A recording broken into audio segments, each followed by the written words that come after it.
नमस्कार. आज या व्हिडिओमध्ये आपण पाहणार आहोत नवीन परचेस इनव्हॉइस कसं क्रिएट करायचं आहे. त्यासाठी आपल्याला परचेसवरती क्लिक करायचं आहे. परचेसवरती क्लिक केल्यानंतर सिम्पली आपल्याला डिस्ट्रीब्युटर नेम टाईप करायचं आहे.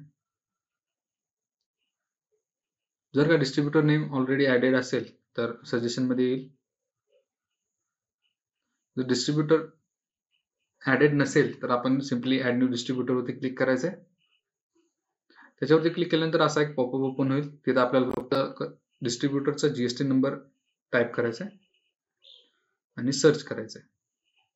त्यानंतर GST पोर्टलवरून त्याच्या डिटेल्स ऑटोमॅटिकली फेच केल्या जातील. बाकीच्या मोबाईल नंबर आणि ईमेलच्या डिटेल्स तुम्ही फिलअप करून सबमिट करू शकता.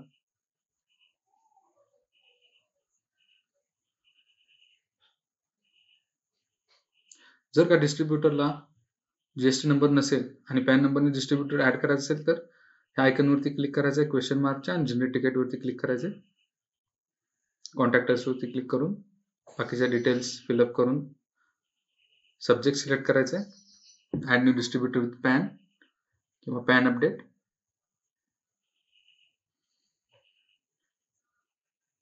कॅटेगरीमध्ये आपल्याला कस्टमर / डिस्ट्रीब्युटर सिलेक्ट करायचे, प्रिफर्ड लँग्वेज सिलेक्ट करायचे आणि डिस्क्रिप्शनमध्ये डिस्ट्रीब्युटरचा पॅन नंबर आणि डिस्ट्रीब्युटरचे डिटेल्स ऍड करायचे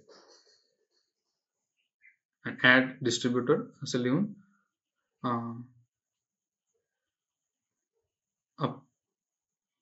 एम नॉट अ रोबोट वरती क्लिक करून सबमिट करून द्यायचं आहे.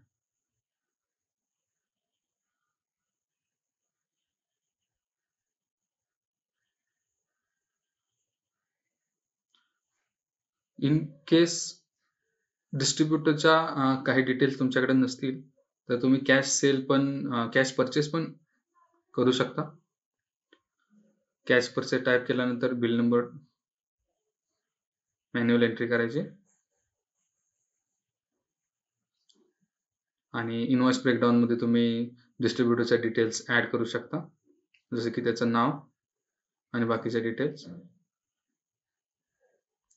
जेणेकरून तुम्हाला परचेस लिस्टिंग मध्ये फिल्टर लावता येतो नोट्सचा आणि सबमिट करा किंवा क्लोज करू शकता तुम्ही. आता आपण इथे एक्झाम्पलसाठी एक ऑलरेडी ॲडेड डिस्ट्रीब्युटरचं नेम घेत आहे, बिल नंबर मॅन्युअल एंट्री करत आहे, बिल डेट सिलेक्ट करायचे आणि जी काय लाईफ सायकल असेल तुमची, बिलिंगची सायकल असेल त्याप्रमाणे तुम्ही ड्यू डेट सिलेक्ट करू शकता. इथं सिम्पली आपल्याला आयटम सर्च करताना 3 लेटर्स ऍड करायचे कोणत्याही मेडिसिनचे किंवा प्रोडक्टचे, त्याप्रमाणे सर्च होऊन जाईल. सजेशन मधून आपण सिलेक्ट करू शकता. दुसरी पद्धत असते first alphabet plus exact MRP ची. तिसरी मेथड असते कंटेंटने सर्च करण्याची. त्यासाठी आपल्याला C कॉमा आणि कंटेंटचं नेम लिहायचं, C कॉमा आणि पॅरासिटामॉल.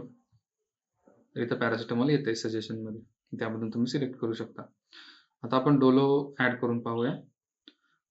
बॅच नंबर आपल्याला टाकायचा आहे, त्यानंतर एक्सपायरीचा डिटेल्स ऍड करायचे, नंतर PTR ऍड करायचा आहे, जो काही तुमचा प्राइस टू रिटेलर असेल, क्वांटिटी ऍड करायचे, फ्री स्कीम काय असेल, स्कीम अमाऊंट काय असेल आणि डिस्काउंट जो काय असेल तो अकॉर्डिंगली ऍड करून सिम्पली तुम्ही एंट्री करू शकता.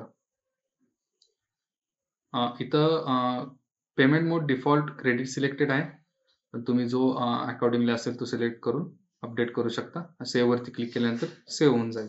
त्याच्या शेजारी ड्रॉपडाऊन मधून तुम्ही सेव्ह अँड सेट पण चूज करू शकता, जेणेकरून तुम्हाला लोकेशन अँड डिस्काउंटचे सेट करण्याचा चान्स मिळतो. त्याआधी एक सेव्ह करताना एक पॉपअप ओपन होतो अनालायझिंग परचेस आयटमचा. तो basically past 3 average margin compare करतो करंट मार्जिनशी. आता इथं हायर मार्जिन आहे म्हणून ग्रीन ॲरोने इंडिकेट केलेलं आहे. Continue without applying credit note. तर क्रेडिट नोट ऍड करून तुम्ही